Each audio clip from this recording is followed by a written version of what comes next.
time to gather round. Get all the kids in the neighborhood. Yeah! We'll sit in circles and clap our hands and clap, clap, clap.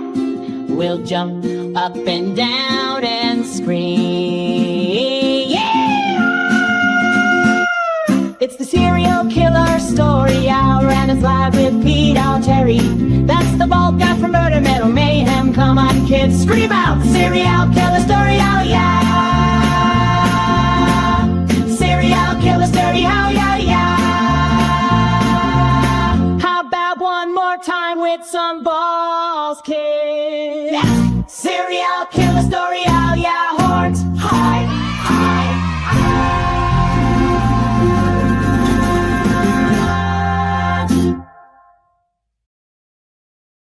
What's up, everybody? Best intros in the business. This time I remembered. I didn't screw it up. It was 2 weeks in a row I didn't play the right intro for this, so I made it a point today to get it right. So there you go.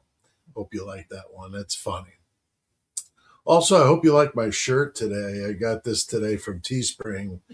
It's I've been watching these Steven Seagal channels that react to his movies are so bad, and they make fun of him, and it's hilarious. So I'm hooked on the Steven Seagal stuff, but it says Bullshido Master, so he's so full of crap with all his stories, but it's funny stuff. So yeah, I've been doing a lot of reaction channel watching since I started the reaction channel of my own, Big Ball Guy Reacts. So got some good stuff on there. I'm getting ready to do one tonight on an episode of Jerry Springer with the blind country pimp. It's hilarious. And I'm going to react to that tonight and hopefully get it posted either tonight or tomorrow. Anyway, good to see you all for Serial Killer Story Hour. This is the last one of the year. So yeah, it's kind of crazy to think, tomorrow, New Year's Eve, and I hope everybody has a good, safe one out there. We're just planning on being home and doing the usual, so we won't be out in any of that craziness. But even when I played in the band, I always hated doing anything on New Year's Eve because it was either a bust or good. It was either good or bad. There was no middle ground if you tried to set up a show on New Year's Eve, because if somebody had a big party, there's nobody there. So it sucked. So we only did it once, I think, and it was on the 1999 going into 2000. So everybody was nuts about the Y2K thing and everything, and there was nobody there. And but we had a guarantee, so I took the money and ran, and there was nobody there all night. So yeah, the headliner got totally hosed, but that's the way it goes, I guess. But anyway, we're talking serial killers tonight, and this guy, Andre Chikatilo, is, in my opinion, one of the most brutal ever. 52 victims, men, women, kids. Most of the victims were kids. So I'm going to keep it, I'm not going to go over the top with details, okay? I'll be as elegant as I can about it. But we're going to be talking about a guy that murdered 52 men, women, and children, okay? So there's that. And he did it in a very, very brutal way. So, like I said, I'll do my best to keep it PG-13 for YouTube, but this guy's wicked, to say the least. Now, I want to show you a picture of him. Sometimes I forget to do that, so let me do this with you. This is just a Google search of pictures of this dude, and yeah, he looks, you could see all these different pictures. That second one of him with no teeth or whatever, that's really freaky. The one on the far right is him in the jail cell, or actually the cell that he was in the middle of the trial, because they had a cell. We're going to talk about it in the courtroom. And this picture too, I guess I'm looking at it. These are all, at least a couple of them look like they're from the trial. So maybe the third and the fourth one here. But yeah, he's freaky looking. And so, yeah, we're going to talk about it. So I wanted to at least let you see what we're talking about here with this dude. He's definitely off the charts. But I want to say thank you to everybody that's here.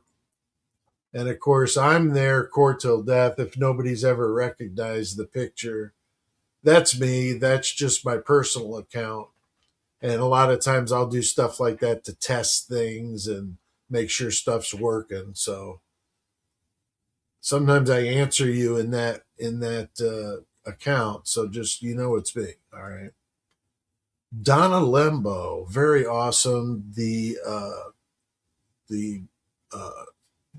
amazing help here as a moderator and also the captain of the Mayhem Squad. So she's just over the top. So thank you, Donna. Alicia, Misleading Evidence, always here, and she made it by the bell. So that's good, Alicia. And we're going to be doing a video together. We're going to record it tomorrow, but I'm not sure when it's going to come out. It'll be soon. But we're going to do it on some Idaho 4 alternate theories. It's going to be really cool because she posed a really cool idea to me today. And I thought, you know what? Let's talk about it. So we're going to do it. I'm going to pose another one from me, and we're going to just discuss them. So that'll be cool. And doing that with her. Jethro Troll, awesome. Good that your notifications work, man. That's good because sometimes they don't. Of course, Karis from Voice of Astrology found out today. She said that she Googled Chikatilo and found out that they have the same birthday. So that's nice. I'm glad that Karis has somebody there that she shares a birthday with. All right. Over there. He's dead now, but over there in Russia. Let's see here. I think that's it. Oh, here we go. There's Jesse there. HVAC Works. Awesome. Good to see you. There's my mom. What's up, Mom? Over there in sunny Arizona. Isles of Shoals. Awesome. Always see you in the comments. Teresa Morris. Awesome. Very cool. All right. Well, that's the thank you to the first people in here, and I'm sure we'll gather some more. I've been getting a lot of new subscribers that are from my Nick Reiner episode I just posted. So for the first time since I've been doing this channel, it's the only non-Idaho 4 video I've done that was like, bam. It's not like breaking records or anything, but it's done much better than anything I've done before. So I'm definitely going to keep covering it. I mean, it looks like people want to hear it or see it. So if you're interested in the Nick Reiner case, I did the first episode is already up. But I'm going to be doing another one tonight. I'm hoping to get it up tonight because I want to strike while the iron is hot. Because, yeah, we're getting some people that I've never seen before in the comments and new subscribers, and that's awesome. So I definitely, like I've said, I'd like to talk about other cases, but it sucks to do a video and have, 80 people watch it. That's just a bummer. So, and then not from the financial side. I'm just talking about, when Idaho 4, 12,000, 14,000, I mean, 20,000, but other videos, barely 1,000, barely. So that's cool. So if you're interested, yeah, go check that out. Just again, want to say, thank you for a great year and looking forward to next year. Next week, I have my surgery is on the 6th, so that's when I'm supposed to go in. Some good news though today when I was at the doctor's checking my wounds, that the wound that they're there to solve the problem of why it won't close has closed. So so they're like, whoa, all of a sudden it's closed up. So that's a good thing, and they're going to have the surgeon check things out closer uh, when I get there for the surgery, and then there may not be a necessity to even do it. But I don't know. You know, they want the surgeon to look at it, so hopefully that would mean I don't have it, and then I wouldn't be in the hospital for a few days. So I'll keep you guys posted, but definitely not going to do one of these next week. We'll skip a week, and I'll come back the next week. And I'm not sure who we're going to do. Anybody got any suggestions? Throw them in the comments or the chat, and we'll look at it. But you know, I'm trying to keep them mixed up around the world. So this one's in Russia. So you know, we can maybe do Canada would be cool. I'd like to do. We've done several good Canadian cases. We already did one here with Alan Legier. So I had my friend Shane on with us up there in Winnipeg. That was fun. I'm sure he'd be down to do another one. So anybody want to do a Canadian case? We might want to do the case of Henry Lee. That's a good one. The guy on the bus, the cannibalized the bus. Yeah, that's a crazy one. We've done that on the podcast. That might be a good one for this, but I don't know. We'll see. All right.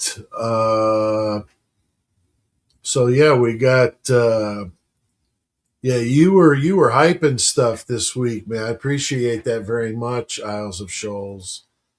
And my mom said, yeah, she watched the Reiner video. Sad but scary. Yeah, it is.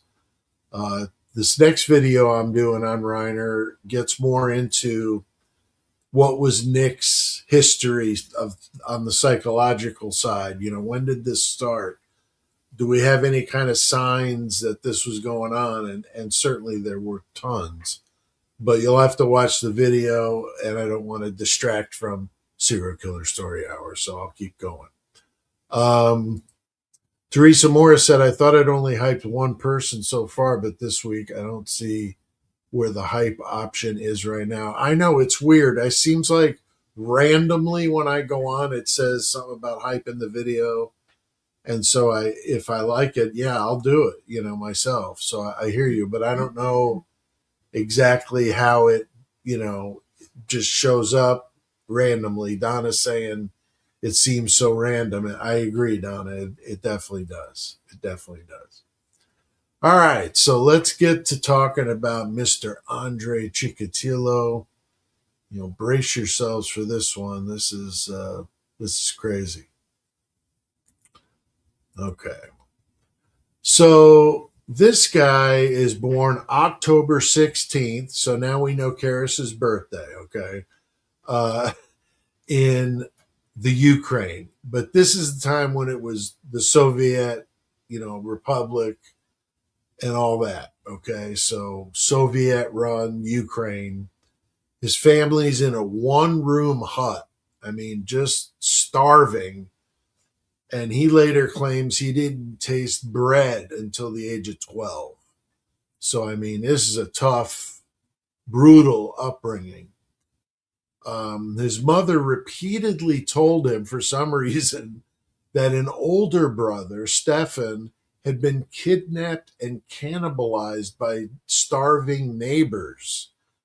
And this has never been proven, like with evidence or anything. People have looked into it and can't seem to verify that this really happened. But Chikatilo claims it was, you know, a huge, you know, thing on his mind, and it really bothered him. And it got him very interested in cannibalism at a young age. So this chronic malnutrition, you know, an illness that he had as a young kid, you know, again, living in these horrid conditions, he's getting in, you know, he's having trouble at a, you know, as he gets older with bedwetting. shyness, which was difficult, and getting bullied. And we've heard that so many times with these serial killers that we talk about is the bullying. It's brutal. I mean, kids are just awful, and some of these kids, especially back in the day, like this, in a place like where he grew up in the Ukraine. I mean, not an easy situation, but unfortunately for him, he also developed a sexual dysfunction, which later became a major driver to the crimes that he had and these fantasies that he had about it. So, I mean, this is a classic example of how deprivation, humiliation can really shape somebody into becoming a violent offender. So, we're going to talk about it. And again, not giving him an excuse. I'm just saying this is what was going on. So, as a teen, he's academically doing good, but he's socially withdrawn. He continues to have problems with impotence, which cause deep shame and resentment. Can only imagine as a teenager, that's terrible. After military service, which was mandatory at that time over there, he worked as a telephone engineer and then later earned a degree. This is scary, to become a teacher. Okay. So he gets a job as a teacher, but he doesn't last long because he's forced to resign after sexual assaults on students were reported by parents. So he's having some issues there. And this starts this whole escalation from fantasy to actually doing it. Okay. So the span of murders here, so what we're talking about, from 1978 to 1990. Okay. So we're talking a 12-year period, and this guy, 52 confirmed victims, 53 more attempted, 56 plus claimed by Chikatilo. But they were only able to confirm the 52, so that's what he was tried for. His main target were children, okay, then teenagers, then young women, and then last on the list would be, women that were, very poverty, desperate, homeless, this kind of thing. He just lure them into a wooded area saying, hey, I've got some liquor if you want to come back here. And they go back there, and then, this is going on. Okay. So just awful, an awful human being. So what he did is he would dress like he's going to work, and he's got his, shirt. I don't know if he wore a tie, but he would get on the bus, and then he chose this bus stop that was like kind of on the outskirts of town, if I remember correctly. And that's where he would get off at, and then he would hang around. And then if he saw somebody like walking somewhere or whatever, he would lure them into the woods. And that was kind of his thing. And he had a gift. Apparently, he got over the shyness because he was able to talk his way. And he looked, as you saw, very creepy. So I don't know what the hell he was telling these victims that he had in the woods. But my gosh, you know what? I couldn't imagine listening to that dude and going anywhere with them, let alone in the damn woods. I mean, that's crazy. So yeah, that was his shtick. He would do this off the train station. He'd promise food, maybe money or some help, to get to somewhere safe, whatever. But, this guy went from, assault to stabbing, slashing, then mutilation, and then even post-mortem injuries, and occasionally would cannibalize. again, linked to this childhood issue he had with his mom telling him about his older brother and all that. So craziness. Okay. So this dude is just headed for disaster. So with 52 victims, we're certainly not going to go through every one of them. Many of them were very repetitive. Okay. In the way it happened. Okay. So I'm not going to, spend the whole time here talking about everything. But I just want to give you two of them just to give you an idea of what he was doing. So murder number one was December 22nd, 1978. 9-year-old girl. He attempted to assault her, but when he couldn't perform, he panicked and killed her. And so this kind of sets the template for him of violence is the only way to achieve gratification. Because when he would find later that in the stabbing, it was symbolic of him penetrating the victim, and then he was able to be aroused at that point. And that's how he, did what he did. And he would only be able to perform when he was stabbing somebody, which is just the most horrific vision you could possibly have. This dude was horrible.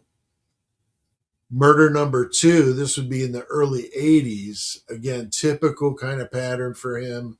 A teenage boy, though, this time, met at a train station, lures him into the woods, not sure how, stabbed repeatedly in a frenzy, mutilated him, and this kind of showed the whole sadism thing. Like he was just really raging and in a sexual sadism kind of way. So, this was a teenage boy. Like I said, most of the victims were minors. So that's absolutely horrible. So this just shows kind of a core pattern of opportunistic victim selection, at that train station, and luring them into the isolated areas, assaulting, stabbing, mutilation. And he got more and more frenzied. There were times he was doing multiple victims a month. He was just in a rage. So 52 confirmed murders in the, what he was convicted of. Age range 7 to 45. God damn. Murders from the Russian area, or Russia, the Ukraine, and Uzbek SSR. So he was moving around a little bit with it because he was on these trains. And his killings intensified, though, in the late 80s. He gets into that berserker mode with the multiple victims a month. So that's how it works. There's less and less time between each event, and they need more. It's like a drug. Soviet ideology insisted, though, that serial killers didn't exist in a communist Russia. So, no, they didn't think they existed. So this is how he was able to get away with it for so long, because they weren't even looking at, I wonder why there's all these victims found off these train stations. Duh. And they were discouraged. The cops were discouraged from any kind of public warning. The Soviets, they didn't want any, disruption.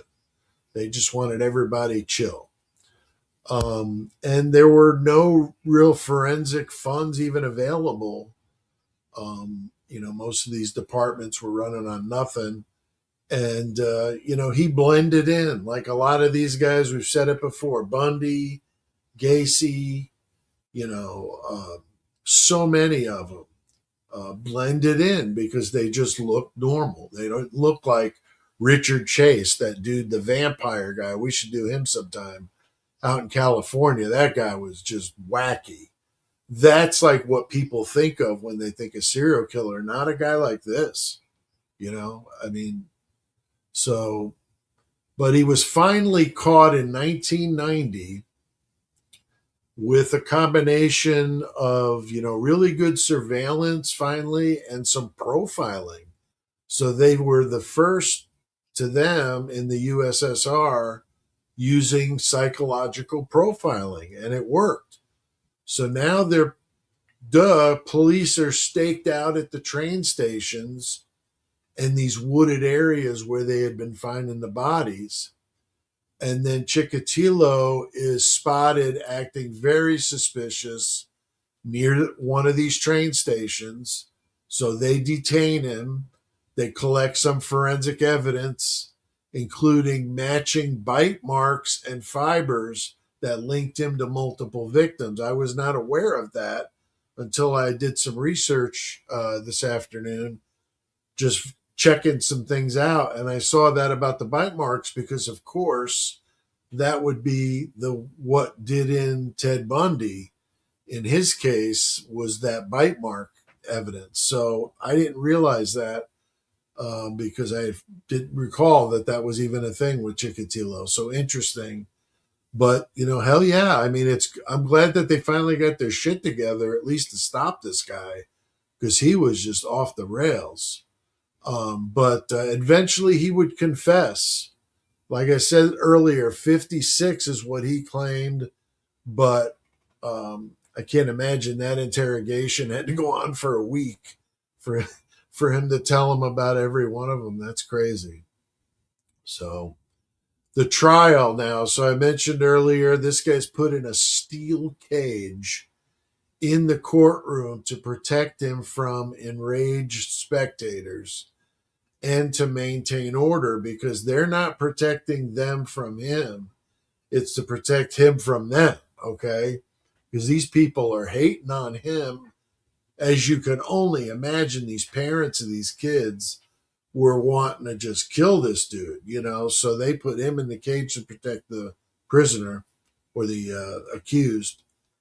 And the whole time he was in there, though, he was acting really weird.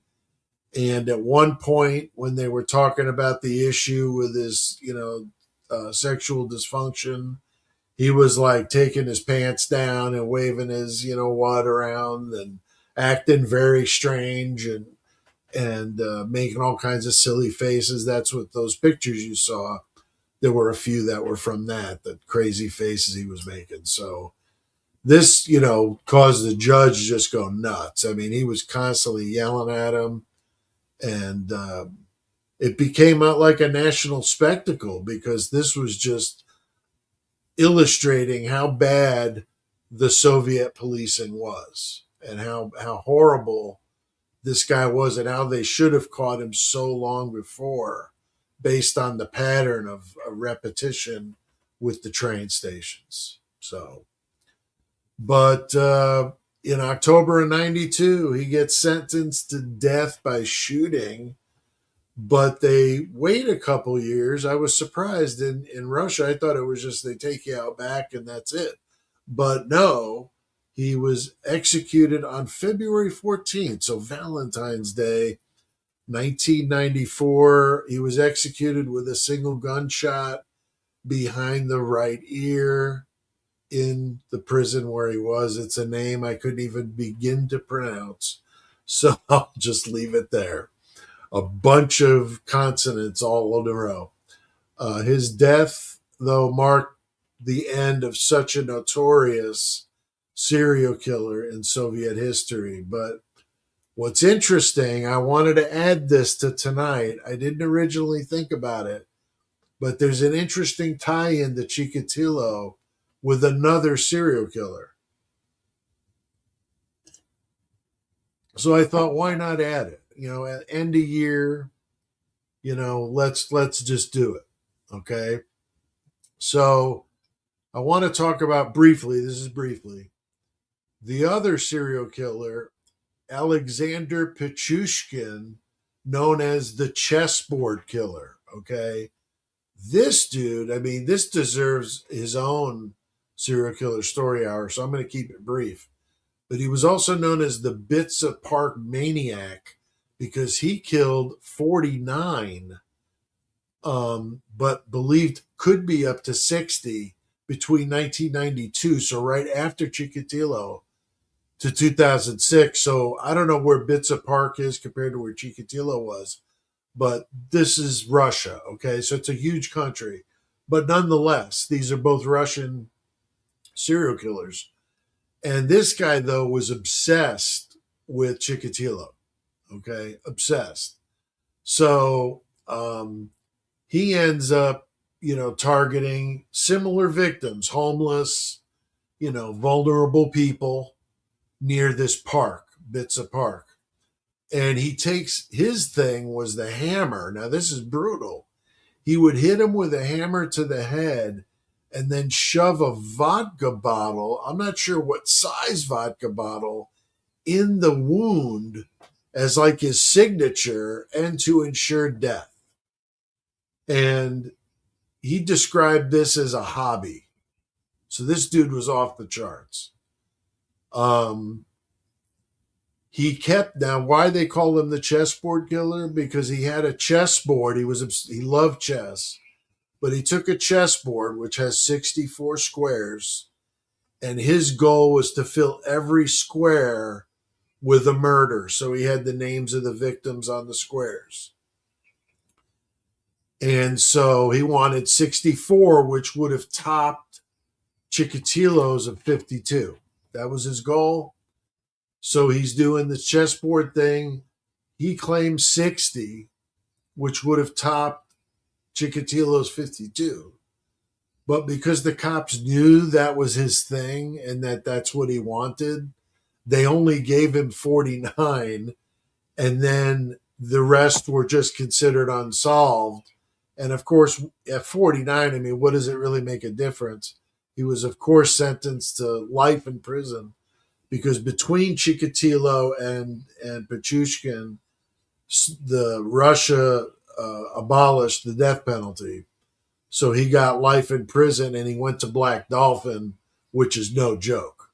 20 years of solitary, and then I don't know from where he would go to a different prison. But nonetheless, the Black Dolphin, as we've talked about before, is just gnarly. So that's where he is, but denied by the cops, which I kind of think is funny because he's just awful. So we'll do him on another one, I'm sure, because his story is interesting. So there you go. I mean, Andre Chikatilo, and bringing in a little Pichushkin as well, but what a horrible, horrible group of people. Yeah, Jesse says, what a signature, right? I mean, the vodka bottle to the head.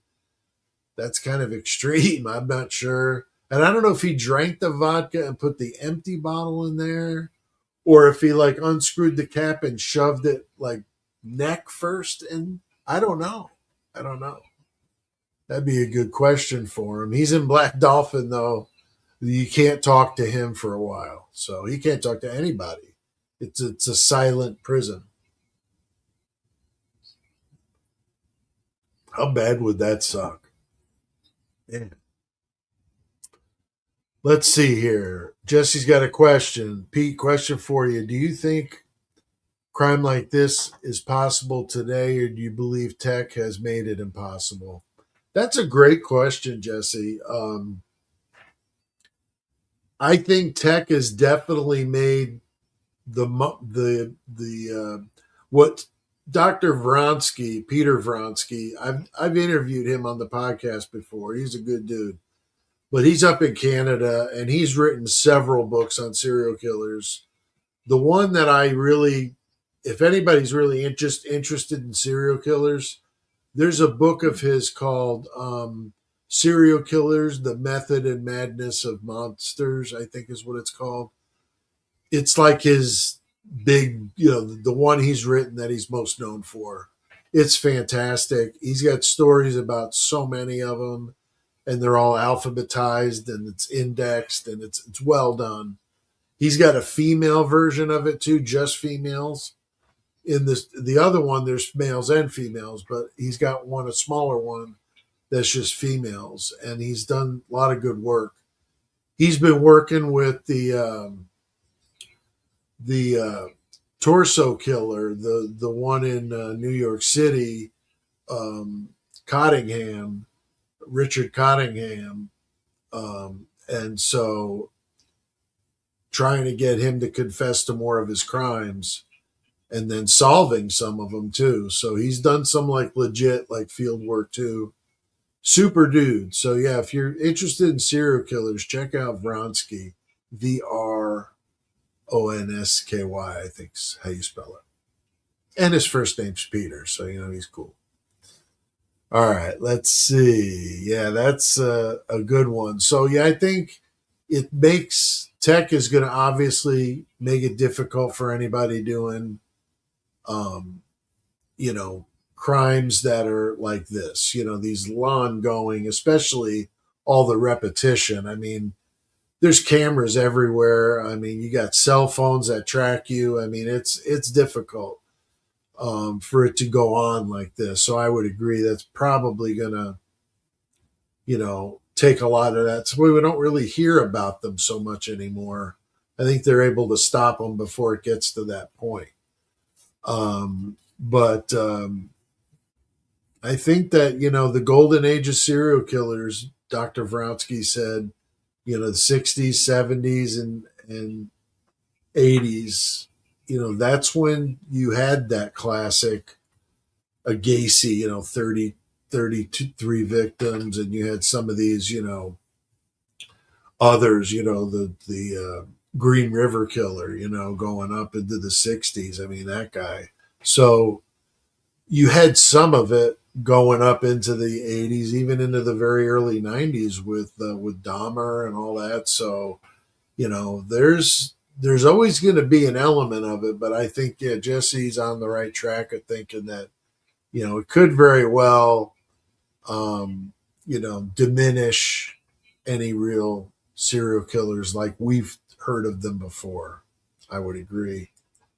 But these guys, they fly under the radar, and some of them, the drifter killer, that's the one that I always like. When I think of like the ones that freak me out the most, that's the one I'm afraid of, because that dude, like, he's not tied to anything. You know what I mean? He's just drifting like a Henry Lee Lucas.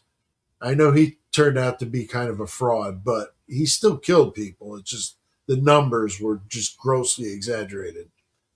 But this guy's just drifting. He's taking the train, getting off here, taking a bus, hitchhiking.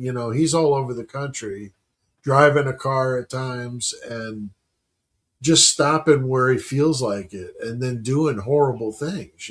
So those are the ones that got to be just really tough to catch. So I don't know how tech's going to stop something like that. But I know people have cameras, so you'd have people that would at least know what he kind of looked like. So I could see where, yeah, eventually you'd get him. But I don't know. It's a great question. Great question. All right. Karis says Bundy, the cowardly twerp, the weasel. Yeah, he was. He was. I mean, he was awful. All these guys are horrible. I don't think there's any redeeming qualities of any of these guys. I think that it's a horrible thing, and sometimes people think, oh, because you're interested in serial killers, so you must be like, into doing that. Well, obviously not. I'm just fascinated, like a lot of you are watching this, with the idea of somebody out there doing this kind of stuff, and how do these police find them, and the chess match that goes on. I think it's fascinating, and I think that's why you guys probably like true crime as well. So I think that that's the allure that's so popular right now with a lot of people. I mean, my friend of mine was telling me, drove cross country with his daughter, and all she listened to were true crime podcasts, and I was laughing. I thought it would have been hilarious if she would have stumbled on Murder Metal Mayhem and he would have heard my voice, but I don't think he did. But it was funny that he said that. All right, let's see here. Well, Jethro Troll said he hyped 2 of my videos. Yes, you did, my friend. You're awesome, dude. You're awesome. Um, let's see here. How old was he started? He was born, Chikatilo was born in like 35, I think. So these crimes started in 78. So he would have been like in his early 50s, something like that, somewhere in that neck of the woods. I'm not the greatest at on the fly math, but I think that's about right. So yeah, he was, in his early 50s. And that's another thing. That's a good point, Teresa. She raises an interesting point. Um,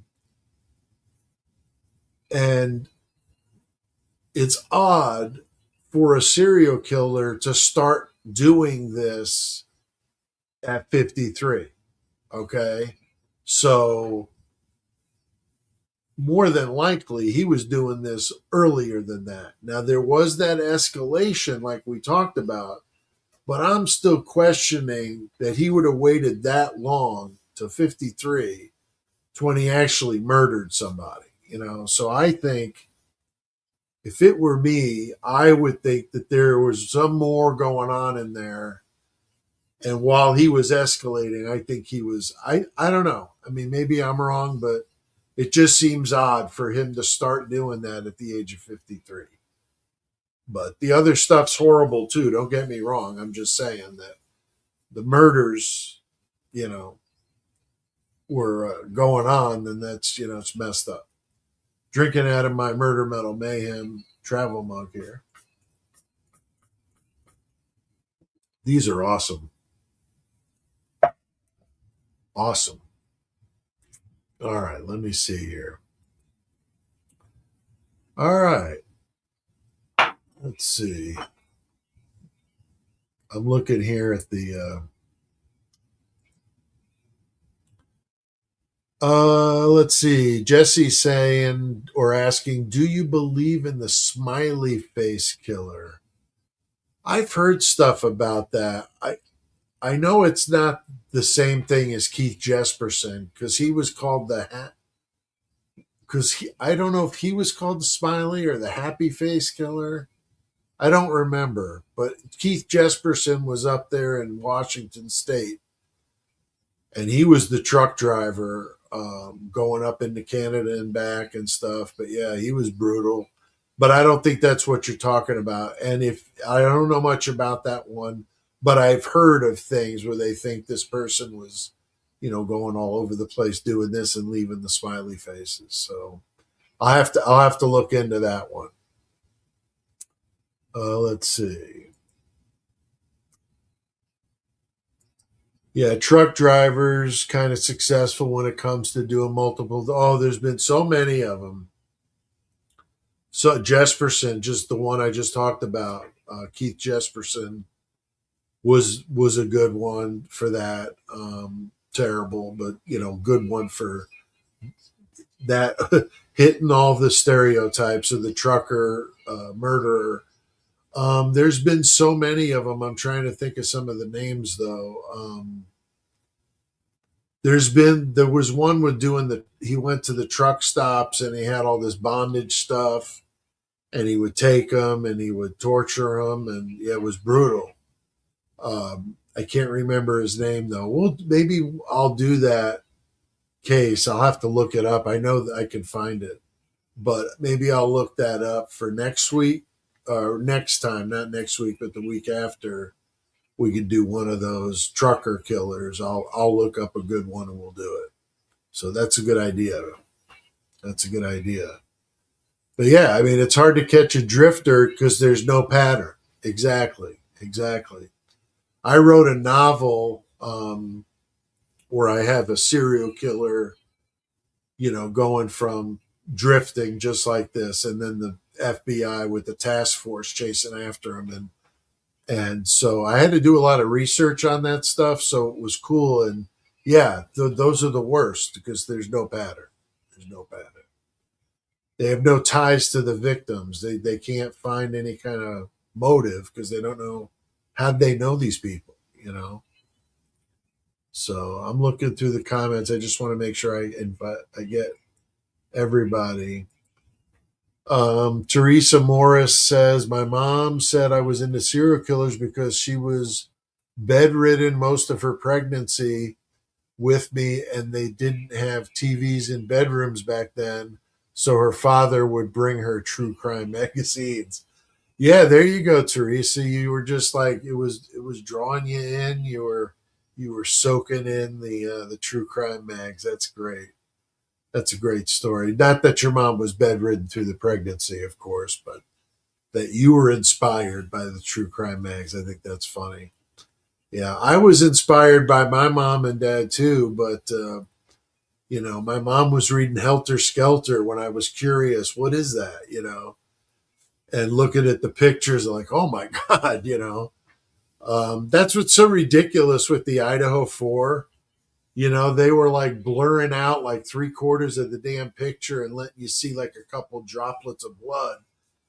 Meanwhile, in that Helter Skelter book, and they was full out on the newspapers and everything. It was before the internet, but still, pictures of Sharon Tate completely naked on the floor, 9 months pregnant, butchered. I mean, like horrible. And they showed the whole thing. I mean, it was just like really, really brutal. So, and other victims there, that was just, all of them were just nasty, out in the yard, 50 something stab wounds.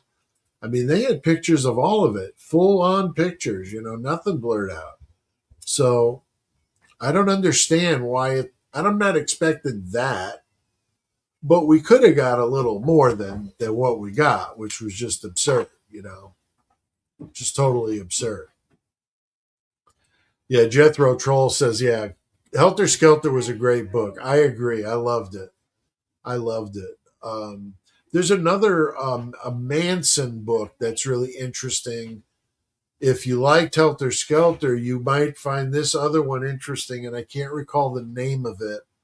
I'll have to think on it and get back to you. But the other book poses like kind of a different slant on the Manson stuff, which was very interesting. I heard about it first on last podcast on the left. So you actually would probably be the easiest way to find out about it is find that episode of last podcast on the left where they did Manson. And then they'll talk about that book and they give you the name of the book too. That's where I heard about it. But it's supposed to kind of pose a little bit of a different, a different idea about the case, about him and his life and all that how it went down. Kind of interesting. Because, the Helter Skelter book was written by Bugliosi, who was the prosecutor. So you always have to take that with a grain of salt, right? It would be like, what's his name? Santa over there in Moscow writing a book about the Koberger case and, giving him a fair shake, and it would be very slanted toward, Koberger was guilty. So kind of look at it that way. But I agree, though. I'm not taking anything away from it. It was great. He did a great job. I mean, the way he masterfully pulled that together and was able to get them to convict him for not actually doing anything just by his presence and influence on them, which was definitely, I would have thought, a long shot, but he got the conviction. All right, let's see. My mom's saying Happy New Year's to all. Yeah, definitely want to say, Happy New Year to everybody. Like I mentioned earlier, for me, it's been a good year. I've had some struggles, but I'm getting more proficient on the leg. I wear it all day. Been noticing more when like I transfer from my chair to the bed or the bed to the chair. Well, not so much the bed to the chair because I don't wear it to sleep. But if I had to get on a gurney at the doctor's office, I could do it with basically stepping on both feet and then getting myself sat down. instead of kind of spinning on one foot to pull my body around, I use both feet, and I'm getting it to where I feel naturally that it's like just my leg. It doesn't feel like a prosthetic leg. It's just my leg. So that's good. Those are good signs. But yeah, Happy New Year to everybody. Yeah, Jesse said, I wish Brian would write a book. Yeah, that would be good. I wrote to him.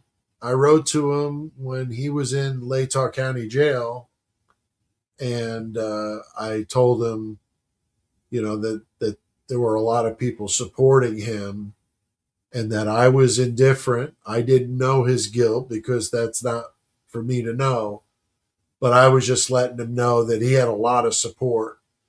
And if he ever wanted to talk to me, I told him who I was and what I did. I was honest. And I said, I'm not going to say a damn thing unless you want me to, but if you ever want to talk or anything, or you want to write a book, I'm down. I can give you examples of what I wrote or what I've written. And never heard anything. I didn't expect to, but I never heard anything.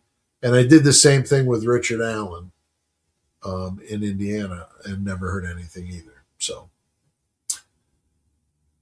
anyway, yeah, but I agree though, Jesse, that would be interesting. That's for damn sure. And from reading like some of his reports and stuff, he's a good writer. I don't know how exciting it would be to read his writing because he's very technical.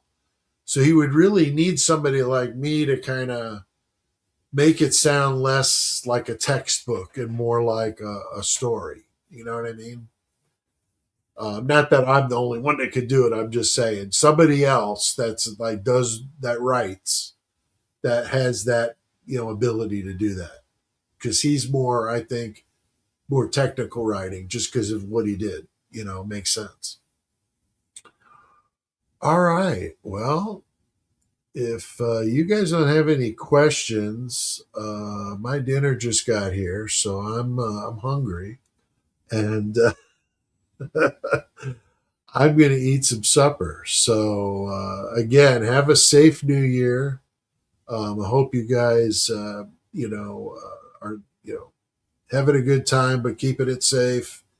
And of course, I'll be doing the same old next year. It's just the first one I'll miss because of my surgery. And if I don't have the surgery, that'd be great.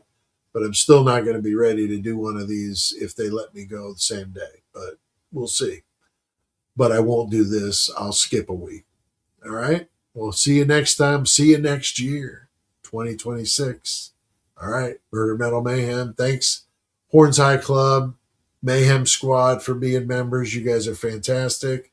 Thanks to everybody that watches the channel and, is a supporter of what I'm doing here. I really appreciate it. You guys have just been really fun.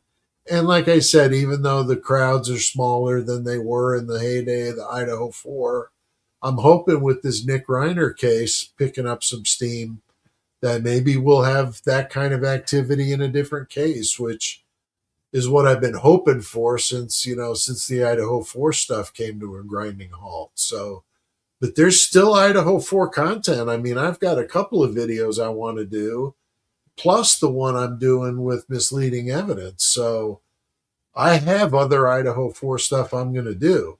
I'm just not going to do it if there's nothing to talk about. But if there's stuff I want to talk about, then I'm going to do it. Okay, so I'm going to be doing both. And Big Ball Guy Reacts is the other channel. If you are into reaction channels, you want to go check it out. I got 5 videos up there. But tomorrow you'll see the epic Jerry Springer, Hillbilly, the Blind Country Pimp. Then there's another one coming about the Hillbilly Karate Guy. That's a good one. So I got some really funny content coming at the channel. So if that's your thing, check it out. But thanks again, guys, and we'll see you next time.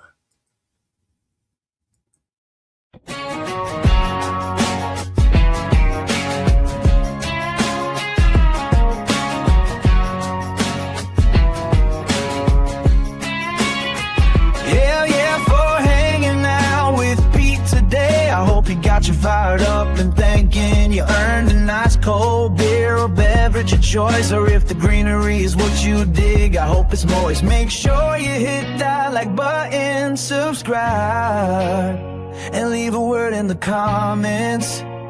It helps the video grow.